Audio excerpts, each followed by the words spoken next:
large seminars, it'd be easy to do as well. People all want me to give them the answer. And I'm happy to give them an answer, my answer, which might be a good answer, might not be, but it's the best one I can give you. But even if I give you the best answer, wouldn't it be better if you came up with the answer? Because I come up with it, a little bit of you is a little annoyed that I had the answer and you didn't.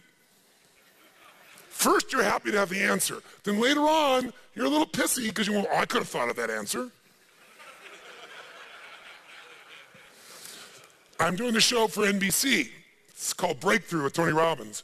And in order to get the show, I show them all these films of people I turn around. You know, I take the impossibles is what I want. The people that have been in therapy for 20 years, or the person who's suicidal, or the relationship that's over. And I just live to take the impossible, make it possible. Now, by the way, in relationships, sometimes it's better for them to be apart. So I don't want to keep the impression that we always keep people together, because that's not necessarily the goal. But I said, go find some people of your own, so you know I didn't get specially good, pick the right person. You go pick anybody, and I'll turn them around. And so, sure enough, they went out and found some people. And one of the persons they got was a man who they went to a speech pathologist and said, could you turn somebody around who's stuttering? Who's been doing it for years? Of course, I could do it easily. I said, really? He said, sure. I said, get the worst stutterer you could possibly find, search all pathologists, speech pathologists, find their worst patient. I'll have it in an hour. And they look at me going, really? It's really? So they get me this man. He's been stuttering since he's 2 years old. His name is Rashad. He's a really wonderful soul. About 30 years old. Some of you met Rashad. Some of you know what I'm talking about, right? Some people are clapping. It's because he came to an event. They got to see this man. And so they sent me to see, they brought him to see me. Guy's been stuttering since he's 2. It'd take him like 3 minutes to say his name. He's like this, going like this. And I'm sitting there very patiently, right? Waiting for him to say his name. You can imagine that tempo in my life.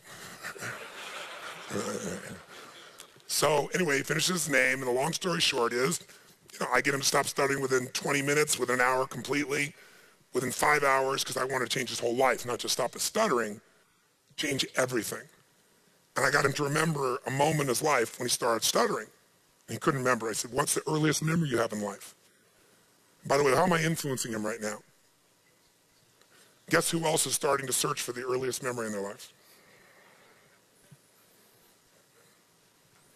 So I said to him, what's the earliest memory in your life?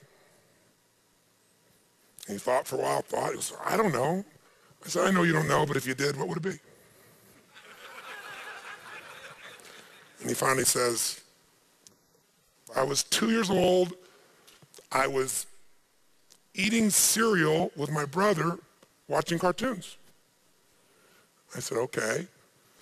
What was the cereal? Cocoa Puffs. That's not it. I said, what was the cartoon? He said, Rocky and Bullwinkle. And I said to him, didn't Bullwinkle always stutter? And his eyes got like this big. He said, yeah. I said, whenever he was in trouble, he stuttered, and then Rocky came and saved him. He watched this unbelievable transformation.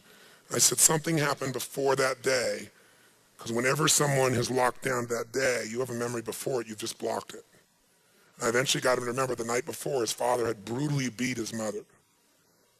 And then he didn't know what to do when he was watching Rocky and Bullwinkle, and he started stuttering.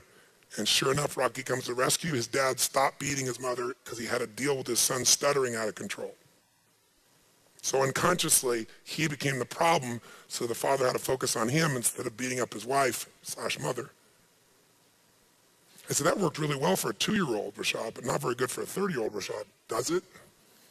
Is that what you want?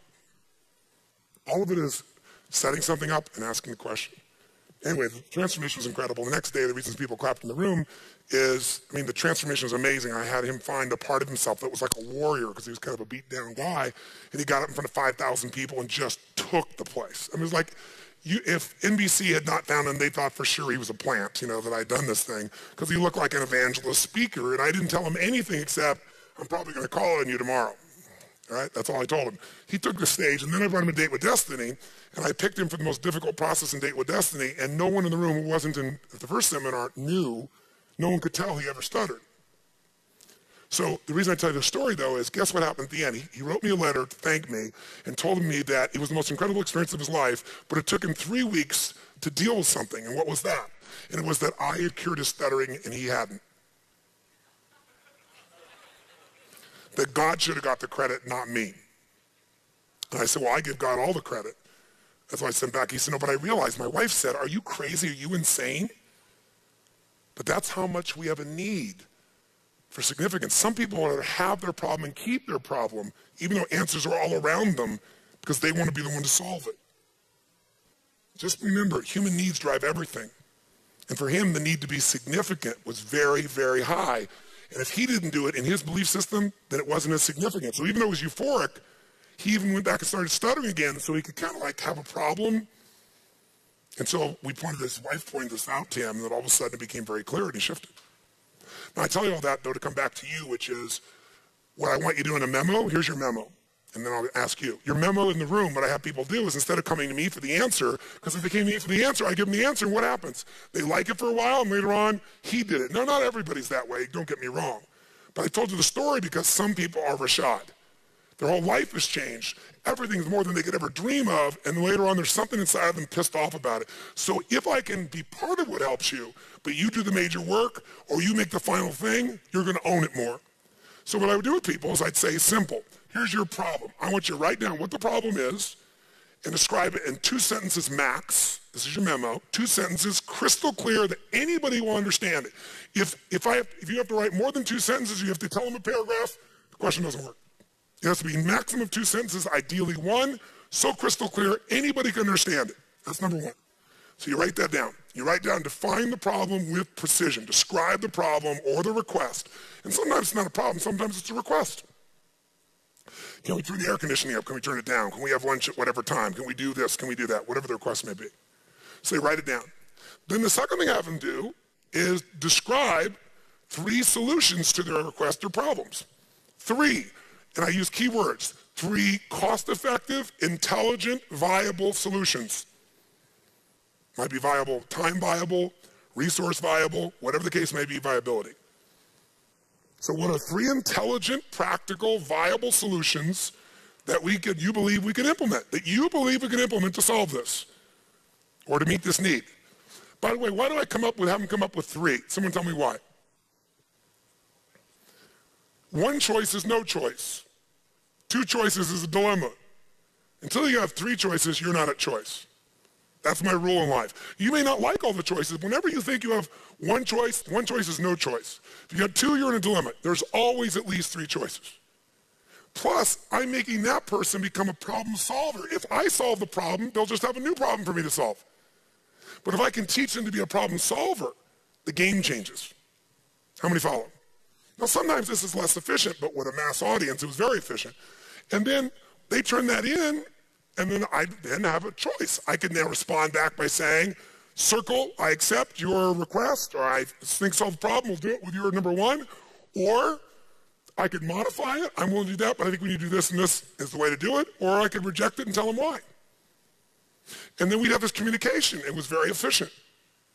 This is very different than, tell me what you think we should do in a suggestion box. So now, tell us your question, and then tell us at least 3 answers that are quality answers, viable answers. Okay, the question is, how can I influence people to put in money into my company and help me change the entire recruiting industry? Wow, give me a hand for that. That's a different question than you had before. Now, sometimes your question has too many outcomes in it simultaneously. Sometimes, I'm going to raise enough money to do this and change the whole recruiting industry. That might be over-chunked. There's 2 ways to chunk. You can chunk something at 8 million bites and it's overwhelming, or you can try to eat the entire whale with 1 bite, which is also overwhelming. Too many chunks, you're overwhelmed. Only 1 big chunk, you're going to be overwhelmed. But I like your question. What's the essence of your question, though? What's the burning part of your question? What's the one that's most burning? In that question, tell me one more time, what is your deepest question right now? My deepest question is, how do I get the funding I need to put in place to hire the right people, to implement the right marketing and sales activities, to continue to have the resources to do what my company does, that I can bring this to the rest of the world. So you see, it's getting better, but he's still making it over chunk. How much money do you need to do that? About 1.5 M. And do you have a clear, specific plan? Yes, I do.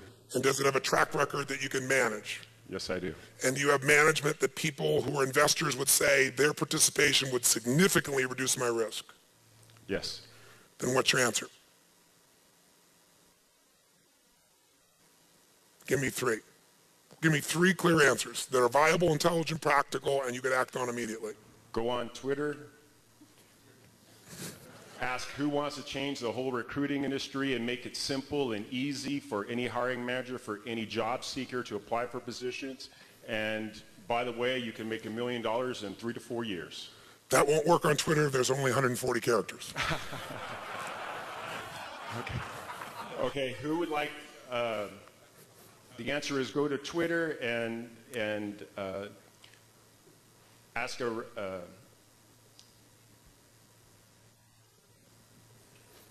the question of who wants to change the recruiting industry, and I can show them how it can be done, and if they can be a part of this and also make $1 million.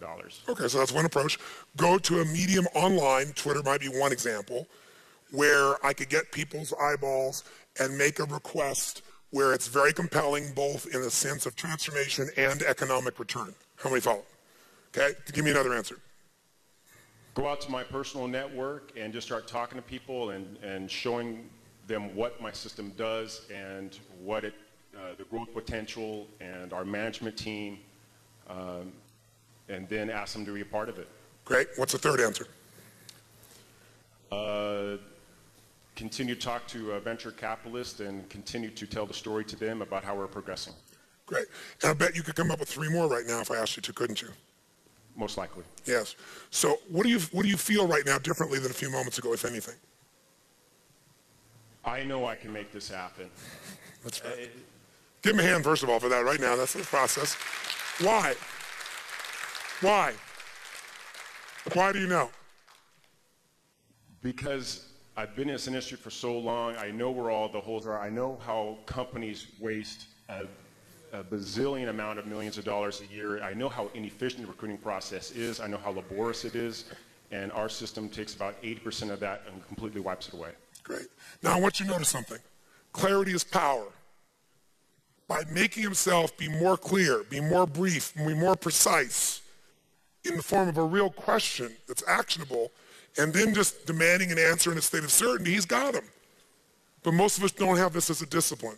So let me offer you 2 in the form of 4 questions. First, give him a hand. Thank you very much. Problem-solving questions. So here, let me give you 6 questions, problem-solving questions.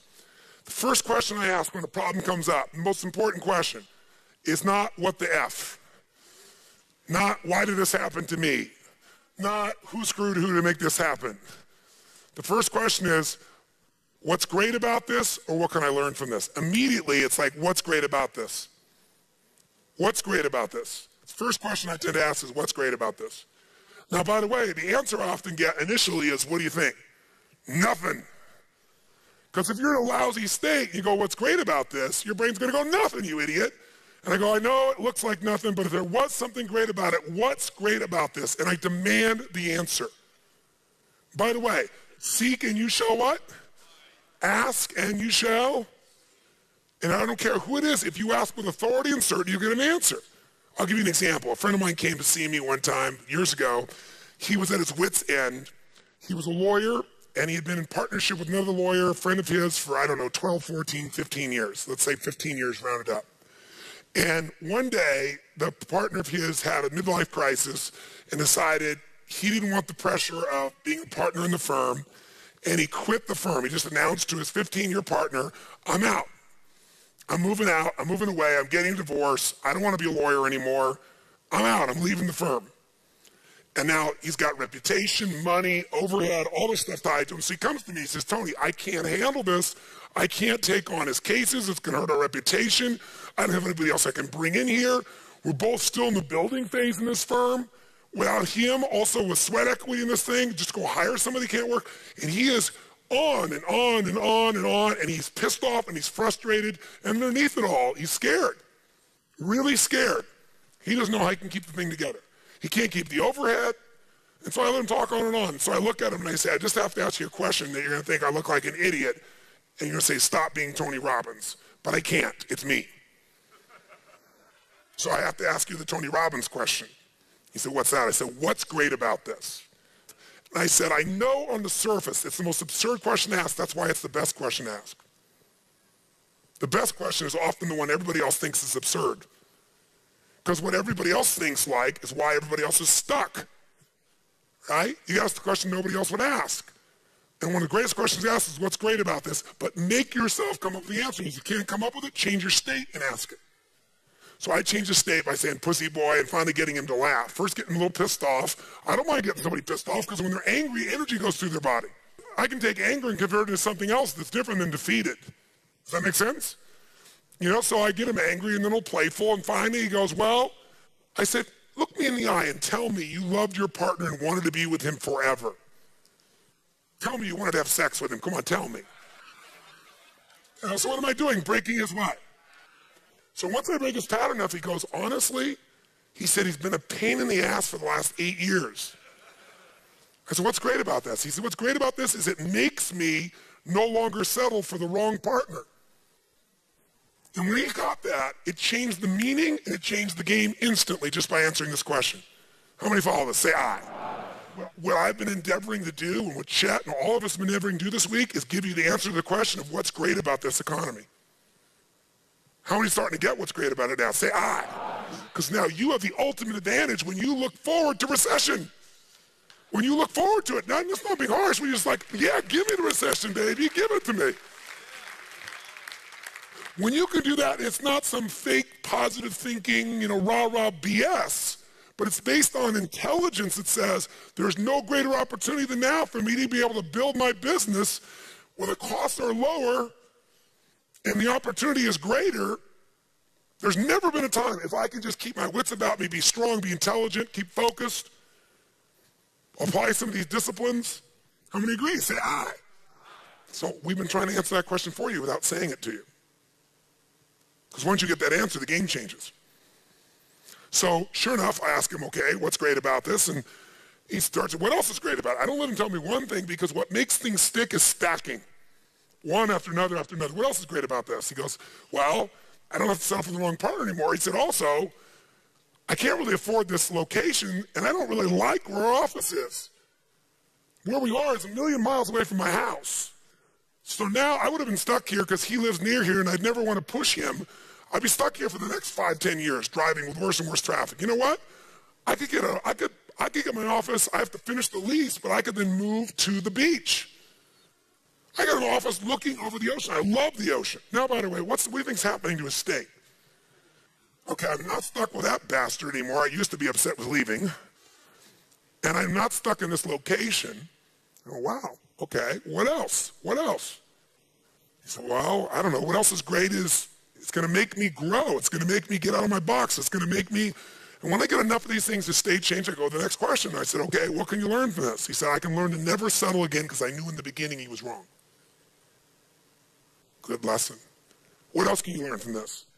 That I've avoided confrontation and given up a great amount of the juice and freedom of my life, and I won't do that anymore. Wow. By the way, is this now really a gift of an experience? Yes or no? We're getting into some real deep stuff, just asking a couple questions. So what's great about this? Would I learn this? I said, okay, here's a great question. What's not perfect yet? What does that presuppose, my friends, when I say what's not perfect yet? That it's going to be what? Perfect. That's different than if you go, well, how will I survive? That presupposes you may not. What's not perfect yet? He goes, well, what's wrong is, I said, no, I didn't ask what's wrong. I asked what's not perfect yet. Language creates emotion. So you're going to use the right words here. What's not perfect yet? He goes, well, what's not perfect yet is I don't have enough money to cover the monthly overhead without a partner. I said, okay, what else is not perfect yet? What's not perfect yet is I'm not clear about how I could cover his accounts. What else not perfect yet? We're not doing this in our head, we're writing it down. In your head, you'll go in a circle. Write it down, it has a whole different game, doesn't it? It keeps us from going in a circle. It's right in front of you, you can deal with it.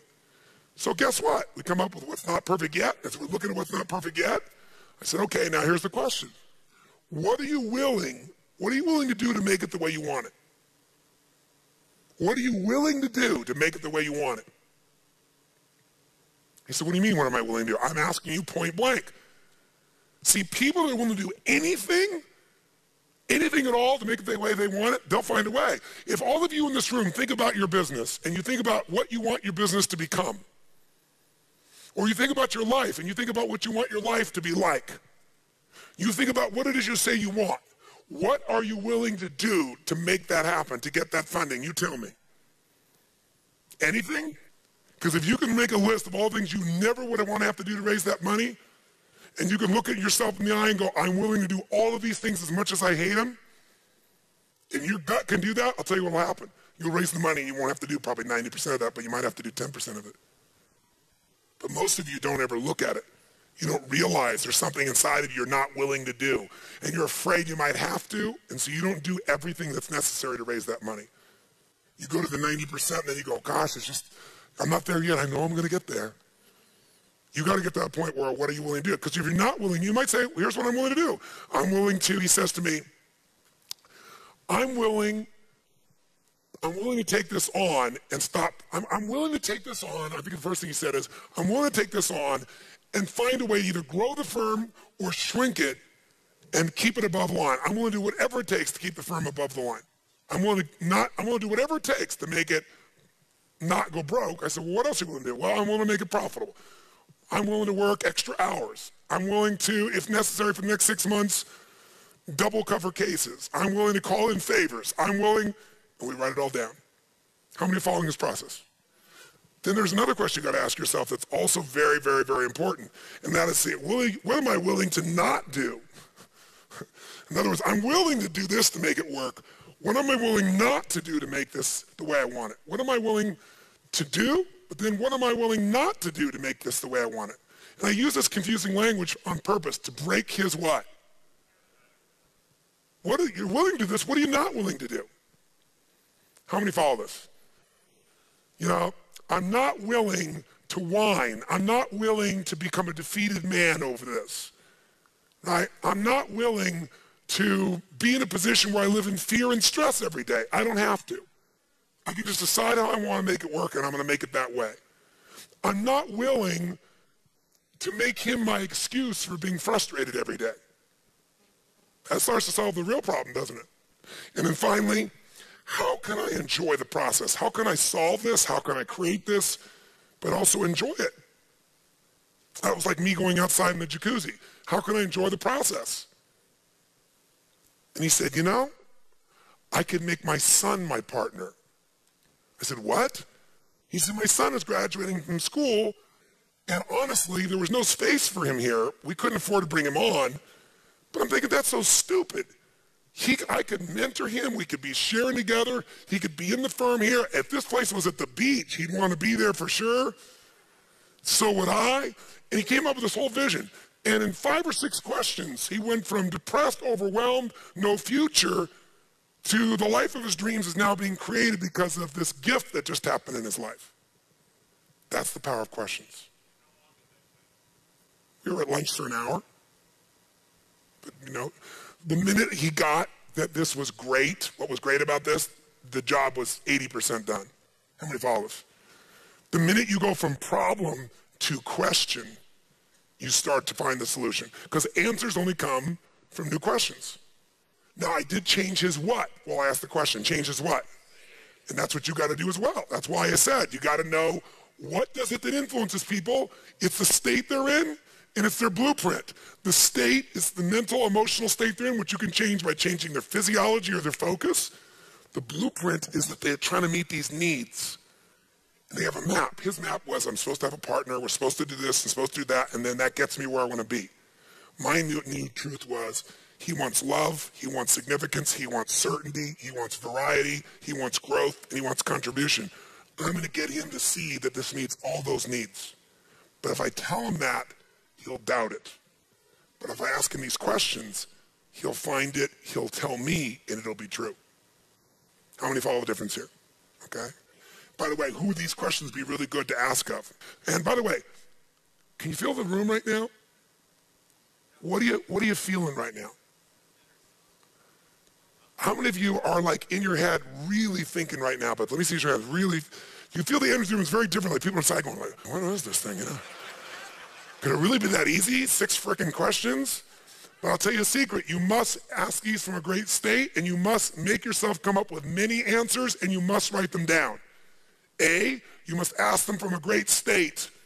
So if you're not in a great state, change it. How do you do that? Radical change in your body, or your focus, or both.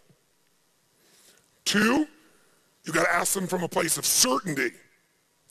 3, give multiple answers. Lots of reasons why this is great. Lots of what you've learned from this. Lots of what you're willing to do. Lots of what you're not willing to do anymore in order to have this work. Right? All those pieces. Lots of what you're willing to do to not only get the job done, but enjoy the process. Because if you stack it, you'll own it. Does that make sense?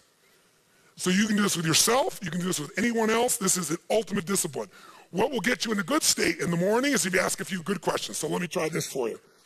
Talk to you about what do leaders do? They change organizations by solving problems and maximizing resources. How do they do that? Influence. How do they influence? First, you got to influence whom? Before you influence anybody else. To touch someone else, you must be touched. To move somebody else, you must be moved.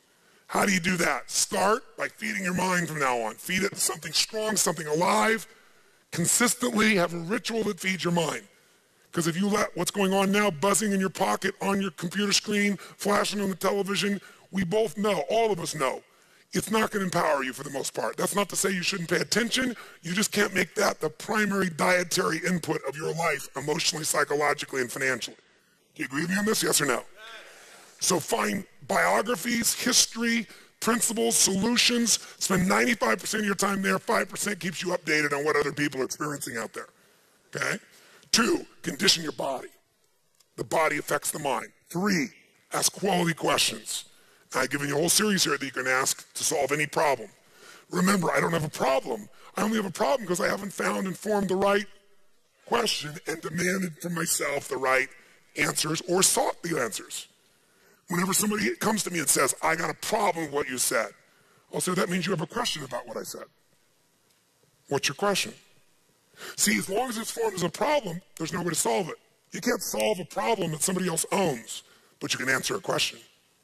We could answer a question together, couldn't we? That's how you solve things. Form it as a question. Then I've given you 6 questions you can ask, and you can just get in the habit of these.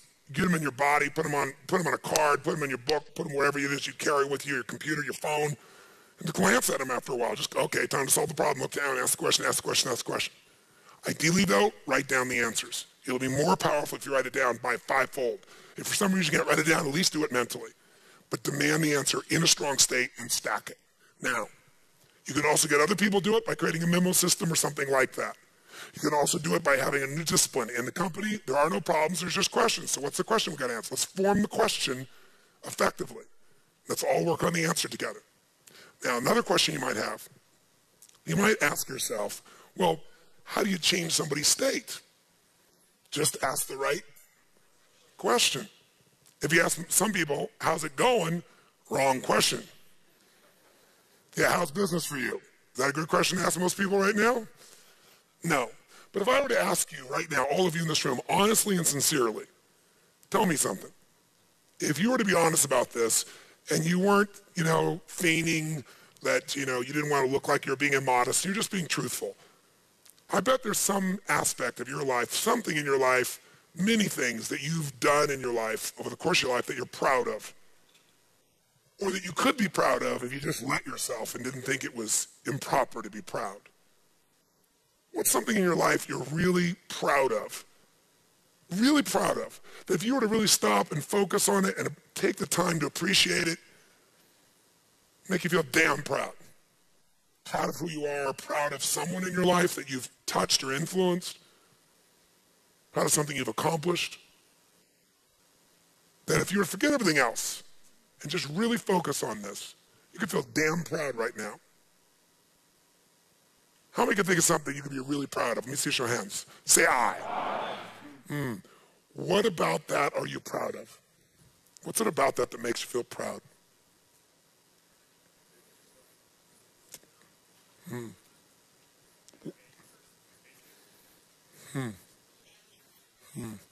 How does it feel when you're really proud? How do you feel right now when you're proud? Tell me something. If you really wanted to, what could you be excited about in your life right now? If you wanted to be excited, now I know you don't have to be, but if you really wanted to be excited, sincerely, and you want to be excited about your life, and you were just to focus on this, it would excite you. You'd be so excited about this aspect of your life, or this thing in your life. I mean, honestly, you could get worked up real quick. You start to think about it. What could you really be excited about in your life right now? How many can think of something you'd be excited about? Raise your hand. Say, I. What about that excites you? Just say it out loud. What about that excites you? What else about that excites you?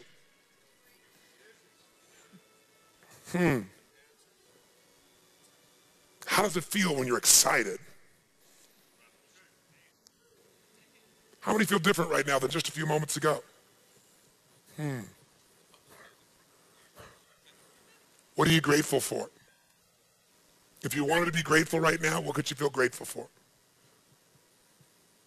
If you were really grateful, like you felt like you really reconnected to how lucky you are, that most of what you have in your life that you've worked your tail off for, truthfully, you could have worked just as hard growing up in Somalia and you'd have nothing.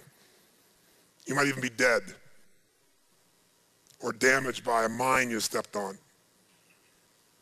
When you really realize the ultimate gift of even where you were born and who you were born around, or the environment, or even the time in history in which you were born, the moment we are in our life right now, or somebody in your life you're so grateful for. I mean, real gratitude, like almost overwhelming gratitude. To realize that your life has truly been blessed, even though you've forgotten it at times. What could you feel blessed by? What could you feel grateful for?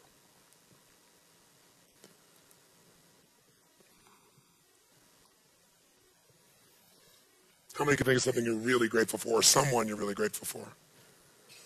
How do you breathe when you're grateful? What's the look on your face when you're really grateful? What about that makes you feel so grateful?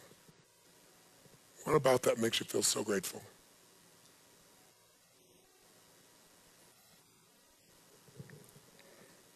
How does it feel when you're grateful?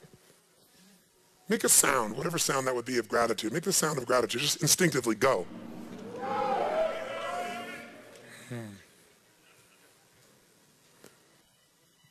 Who do you love? Who loves you? Who do you really love? Say no one. Do you have a dog? Does a dog love you? Get a dog, don't get a cat. Cats are independent. Dogs, you leave for 2 minutes like you've been gone for 6 months. You're so excited. Yeah. Who do you love? Who loves you?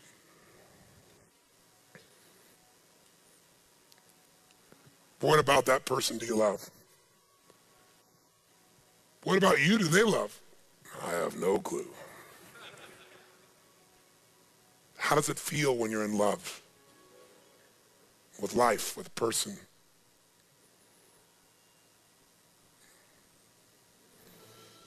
How many feel very different right now than a few moments ago? Raise your hand. And why? Why do you feel this way? Because whatever you focus on, you will feel, my friends. And if I want to give you a gift, the greatest gift I can give you is ask the right question. A question that will direct you.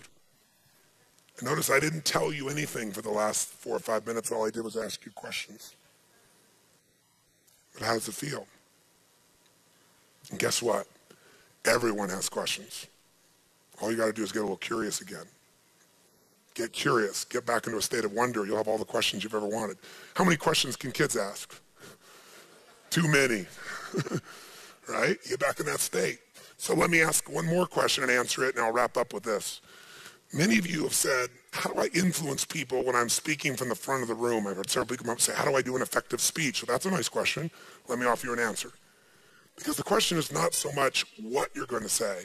When I get up to speak, this is why time fluctuates with me. Often I'll have a plan, but the plan disappears because I go into a state, but I know the outcome. And so I rotate, move, change to what the outcome is to make sure I get to that outcome. And so I've made enough deposits in my mental, emotional bank account that I have lots of good things I can say. Lots. On lots of different areas. But what I need to see is what's needed. So I go in with like overall what's needed, and then I find my way there, because along the way, I do have a format, though, that at least guides me. And the format will be helpful. I don't know what I'm going to say, but I know the format of what I'm going to say. And ironically enough, I'll make it another mixed metaphor. I'll use one you've already got. If I want to score, produce the result, which for me, I don't get up to give a speech ever. The only time I get up to speak, if I'm going to get up and speak in public, is for one purpose and one purpose only, to influence people to do something that makes the quality of their life and others better. That is my passion. I would be a crappy speaker speaking about wine. I just would be, because I don't know anything about wine and I'm not passionate about wine. But talking about something you're passionate about, anyone can be a great speaker about, because you don't have to think about what to say. It's in you. So I know what I'm about, but I do still have the intelligence to know there is a format if I'm going to do something effectively, which is to influence somebody. Anybody can get up and do a speech and get people to clap. The real question is, can you change the way somebody thinks? Can you shift what they feel? Can you get them to take some action? Can you get them to make a decision? Can you get them to move? To me, that's the criteria I'm looking for. So if you're looking for coaching on speaking, I'm the wrong guy, because I'm not a good speaker. In fact, I won Toastmasters gavel of greatest speaker of the decade, and I got up and I said, I don't deserve this, and I'm not feigning, like modesty here. I said, I can't get up and do a 10 or 30-minute talk like you guys. You're much more efficient and effective than I am, but I am not a speaker. I'm an influencer. I'm a communicator. And if you can get in your mind, don't have to be a speaker, all I got to do is communicate what I believe in, and then do this, what I'm about to show you. I'll give you a format to think about. I won't put it up on the screen, but I'll give you this. Imagine it's a mixed metaphor. I'm trying to get down the field to score a touchdown. Here, I'm just starting the game. Here is my touchdown. And the next metaphor is a funnel, where I'm going to get someone, where I'm going to influence them more and more until we finally get them where we want them to go, a place that's going to enhance their life. In your case, it's your product, your service, coming to work for your company, whatever. 40 yards of getting that touchdown, I call identification, ID, identification. It really, what I'm doing in this stage is getting people, and myself and other people, to connect. And the way I do that is I want someone to say, me too, not so what. Me too, not so what. So if I get up here, excuse me, and I start out, and I get up to speak, let's say it's a seminar is a perfect example, and I get up to talk, and I say, well, let me tell you all the things that I've achieved in my life. I've done this, and I've accomplished that, and I've made this happen, I've done that, and I've done this, and I've done that, and I've done this, and I've done that, and I've done this. What happens in people's head after just a short period of time? What's the first thing they're going to be saying? So what? So guess what? They're not in my funnel. They get in my funnel the minute I get them to say, me too, several times. So if you ever came to an event with me in the beginning portion, I'll say, look, I know you're here. I respect you. I'll think about it. It's different every time. I think about why people are there. I think about why I respect and love them. I think about what it is that is unique about my audience. I do my homework on my audience. And then when I go in there, I already have this affiliation, affection for them before they walk in. I don't just think of you as a group. I think of these different personalities that are here that I'm here to serve. So I'm in state. And then the first thing I do is identify and connect with them by talking usually about some screw up or some problem. Or I'll say, you're all sitting here and, in the very beginning here, you might be wondering, what have I got myself into? I'll mind read. Or I'll say, you might be sitting there thinking, man, this guy's got big teeth. And you laugh and go, oh, he realizes he's a big dude with big teeth, Or I can remember when Diane Sawyer came to interview me when I was like 30 years old. And I had a lot of people that in the beginning the media was all positive. I was this young, great guy. But if you don't change the story, the media will do it for you. Because they get bored telling the same story. So Madonna figured this out and keeps changing personalities for like 30 years. Because if she didn't do it, the media would do it to her, right? So bottom line is, I didn't understand this, and I finally got smart. And so Diane Sawyer sits down with me. Early in the conversation, I said to her, she said, so you're the most successful infomercials of all time. And I said, yeah. I said, it's embarrassing, isn't it? And she looked at me. She goes, you think it's embarrassing? I said, it's embarrassing. I'm between the Floby moth and the spray-on hair. I mean, oh my God. I said, you know, how I'm able to reach anybody is a miracle. And she goes, you think they're stupid too? I said, of course I do. I said, you think I'd like to be on infomercials? But I said, look, I wanted to reach the world and there was no platform for me. How would I do that? I'm not a preacher and I don't want to be. And I didn't want to go just, you know, do books. So I had to find another way to reach people. And these silly infomercials have got me in front of millions and millions of people. So I said, you know, they're a pain, but they also have opened the door. She goes, wow, that's great. So as soon as she got to see, he thinks it's stupid too, she and I bonded like that, identification. And then we bonded with 4 or 5 things. That was 40% of my influence of her. Was getting her to say, this guy's just like me. The person who comes and tries to impress everybody, it's not bad to have some things that are impressive also, but if you're too impressed with your own things, you're in trouble.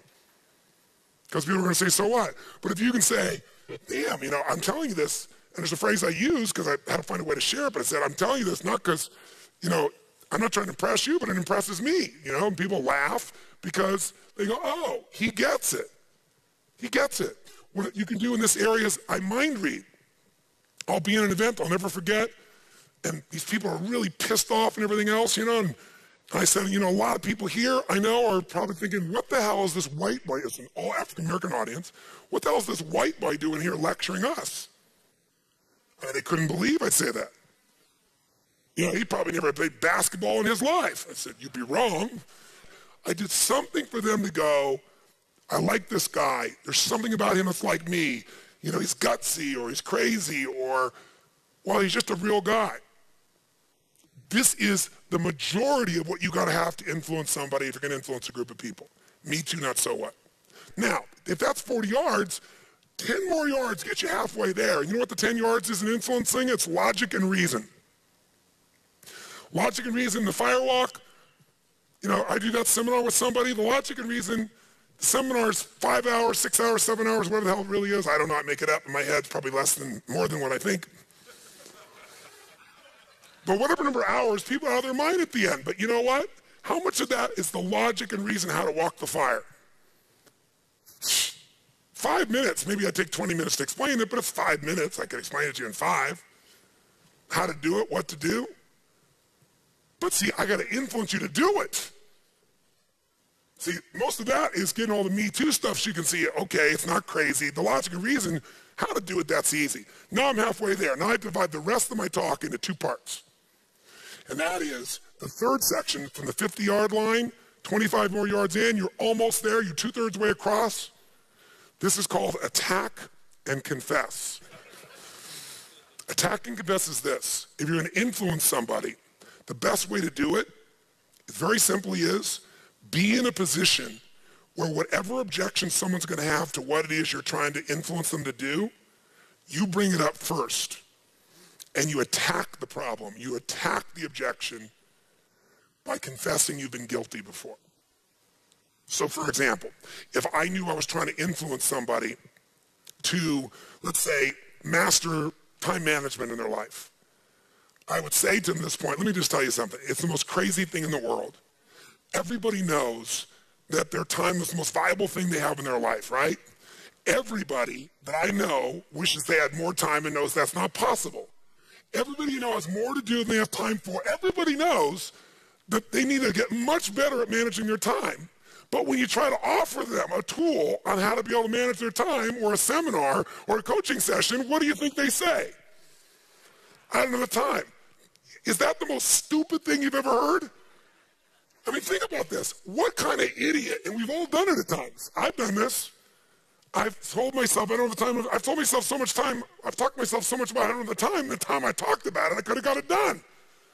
Who can relate to this here? Raise your hand and say aye. Do you agree with me on this, yes or no? Now, try to tell me you don't have time for this thing. You're dead. Because I attacked it. If you had said, Tony, I love to do it, but I don't have the time, and now I'm going after you, my attacking the objection will feel like I'm attacking you. But if I bring it up first, and I make how incredibly stupid it is, before you say anything, and you have to agree that it's stupid, I even maybe get you initiated by a question to tell me how stupid it is, and I confess, so you don't feel bad about yourself that I've done this too, but I'm not stupid anymore, any more than you are. Guess what? There's no way you can come back around and tell me I don't have the time. So that's what I do. If it's money, you deal with money the same way, right? Who here in their life didn't have the money for something, but something inside of you wouldn't settle, and you effing found the way. You just were relentless and you found the way. How many have done this before? Say aye. Who here has ever told yourself you didn't have the money, and you didn't find the money, and you look back on it later, you know damn well if you just given away that belief system that it wasn't there, you would have found the way. Who's done this before? Say aye. Is the money always there for something we're committed to, yes or no? Who here absolutely knows that's true? Raise your hand. Okay, then none of us can give that excuse anymore. I can't either. Because if I do, I know I'm lying. And I'm not a liar. It wouldn't be lying to say it's difficult. Wouldn't be lying to say I don't know how I'm going to get the money. But to say I can't get the money is the biggest effing lie in the world. And what that does is what? What does it destroy? What does it destroy? Come on, guys, what does it destroy? Everything. Now try to tell me you don't have the money. So the secret is attack and confess. Now, if you just finish with that, it's not enough because that deals with the problem. But the last 24.9999 yards, right on inches from the goal, if this is attack and confess, this is like the hell if you don't. You got to paint the picture of the hell of what's going to happen if we don't follow through. And the last 24.999 yards, almost 25 yards, is the solution. This is the heaven if you do. This is if you follow through, if you make this thing happen, if you do the things we've talked about here, let me tell you what's going to happen. You know, I putzed around all this time, or I could come back to this one and I could say, I could tell you about John. John put this off. I met him. I told him all this. If he was here today, let me tell you what he would do. I confess for John. John would say to you, don't stop. Don't hold out. Are you crazy? The one thing in your life that's valuable is time. Can you really afford to not implement this? Can you really afford to put this off? You know damn well you can't. And he did for 3 years. And he got divorced, and he did this, and he did that. And I tell you a real story, true story. And your brain's going, hell, hell, hell if I don't, hell if I don't, hell if I don't. But now I got to move into heaven if I do. But let me tell you what. Let me tell you about John who did do it. Or let me tell you what finally happened 3 years later when he finally did. He owned himself. He stopped making excuses. He looked the tiger in the eye. He stepped up and reclaimed everything inside of himself. He felt free again. He just decided, I'm not going to dabble in this crap. I'm going to master it. I'm going to do what's necessary, and it's not that difficult. And he just did one step a day, one step. Next day, another step. Next day, another step. 3 months later, let me tell you where he was.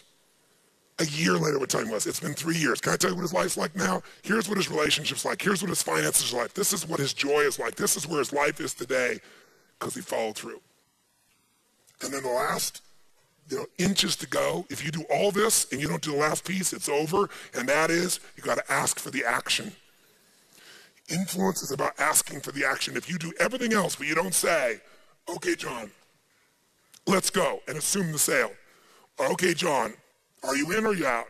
Or whatever your is, you must ask for action as the final component. If you don't ask for action, nothing's going to occur. If at any stage here, I step out of this sequence, I'm going to be in trouble. If I start at the very beginning trying to tell you the hell if you don't do this, are you going to listen to me? You just met me and I tell you, guess what? Your entire life's going down the hole if you don't do X, Y, and Z. Are you going to be influenced by me? Yes or no? Yes or no? No, we need 40 yards of connection, relationship, identification, me too, not so what. It's not just relationship. Here's why it really works. Logic is clean. I need enough reasons that if I don't do it, I got enough pain, and then enough solution and a call to action. This is how I would design your communication of your sales presentation. This is how I design your speech. This is how I design your interaction on something you're going to develop as a core story. In a core story, what do you want people to say in the very beginning? Me too. They need some logic and reason. They need some pain, and they need some pleasure, and they need a call to action. And every good core story has that if you listen to it. And it's in that sequence.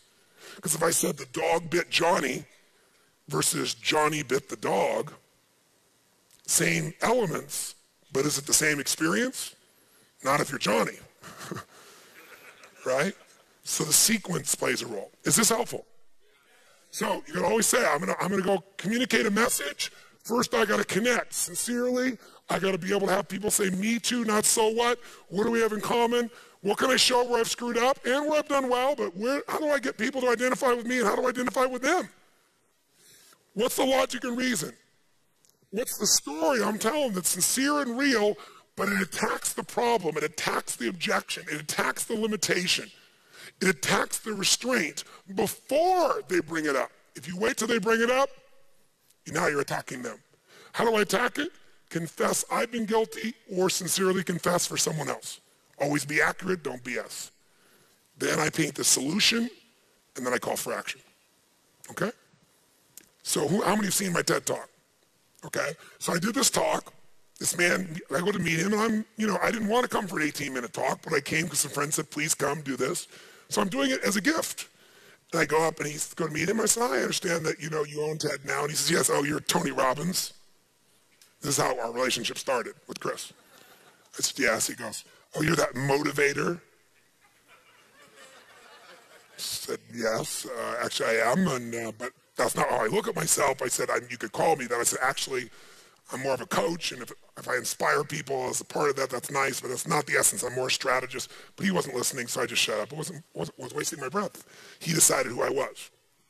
So I said, listen, I'm just really grateful to be here, and I'm looking forward to doing a good job for you. He says, make sure you don't do that jumping thing with people. I said, okay, great. Don't change the physiology, too. Great. 18 minutes, don't change the physiology. Okay, great.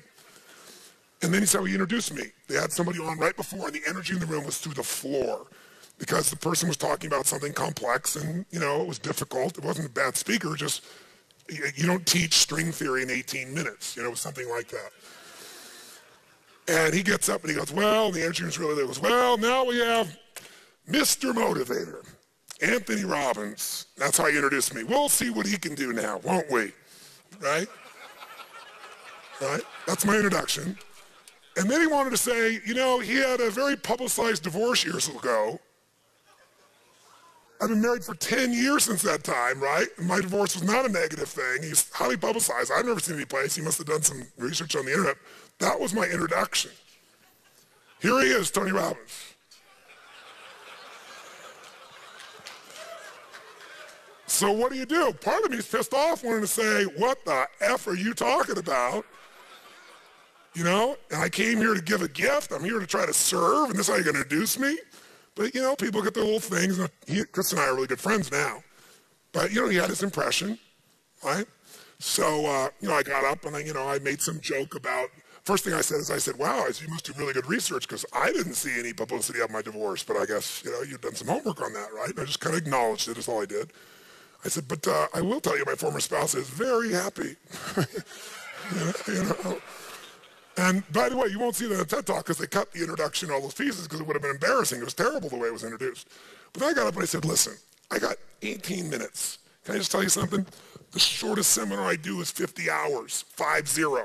And her eyes got this big. And I said, I'll tell you why. I'm not into just inspiring people and then they go back down. I am not Mr. Motivator. I am not the guy that says, go to your garden and say, there's no weeds, there's no weeds, there's no weeds. I'm here to show you what the weed is so you and I can be smart and figure out what to do and take it out. I'm into something that's a practical solution. What are people starting to say in the audience? Me too. You know, I'm not some big pumped up motivator like this guy. He's not that either. Maybe he's not like that. He said, by the way, in 18 minutes, there's no way in hell I'm going to do those for you. So I said, all of you are leaders. I came here to serve. I didn't come here for money. I didn't come here for fame and fortune. I have a little bit of that, fortunately, in my life, and I kind of teased. I said, at least my teeth, and I made fun of myself or something. And then I just said, look, you're all welcome to come to one of my events, and I've also got some tapes here. I'm going to give them to all of you because I know you will influence other people. I was just totally sincere, and I tried to give, and they got I was here to give and not to take, and it changed the identification immediately. And people started going, still wasn't there. Then how did I do it? I went, okay, I only got a few minutes. I got to grab them, so I got to bring everybody together so everybody connects, and I said, it's the first time I ever did it, who here has ever failed before? I did it spontaneously. I had no plan. I didn't have my little triangle out. I had a different triangle. The triangle changes once I stand in the room, but I know the overall feel. And so nobody raised their hand. That's not working too well. But I don't give up. Just like these are pig-headed discipline would be the word that Chet would use for it. For me, it's relentlessness. It's passion. And I asked the question again. I said, thanks for your full participation. And a little chat. Who here has ever failed? I keep going until I get everybody in their hand. So from then on, by the way, where did I end? I did Logic and Reason. Am I attacking Confess? I told the story about me at 9/11 and with people. And in the middle of the story, right when the solution was there, my time was up. And they had been taking people, they literally walk up to people as you're finishing at that 18 minutes, you know, the President of the United States, and they interrupted him. So I looked down, and everybody was in a trance from me telling the story, and even he had not realized I was over. And I was 2 minutes over, which to them would be like 20 years or 2 days, right? And so right at that moment, I looked at my watch. At the peak of the story, I'm telling a story about this man. It's 9/11. This man gets up and says to this woman whose husband just died in the tower, I'd like to cry for you. I'd like to feel sorry for you. But frankly, I'm a Muslim, so I have to say to you, it's retribution. It was on the day of 9/11. And the room's like, and I said, and I had to intervene right then and there. And then I looked down and I went, oh my God, I'm so sorry. I said, I'm 3 minutes over my time. I do not want to be disrespectful. I'm so sorry. Thank you, everyone. Thank you very much. And I walked off in the middle of the story, right? And what do you think happened? People were like, oh! People started laughing, screaming, and, you know, and so he had to invite me back. Okay, I'm sorry, you know? And so I finished with the solution very respectfully in the next 4 or 5 minutes, right? And I had the longest TED Talk they've ever had in history, but people were very happy. And at the end, my call to action, which is why I really went there, was study the internal map. Become a student of the internal web, the thing that connects you. Don't just think of the external web. What influences human beings, you must master. If you can become a master of influence, and you can influence yourself, if you can understand what's really driving other people, if you can get inside their heads, if you can understand their blueprint of life and find a way to meet their needs, you cannot just meet your own needs, you can change the world. And people got it. And I left, and I'm going to do the same thing right now because I've gone way over my time. God bless you. Thank you very much.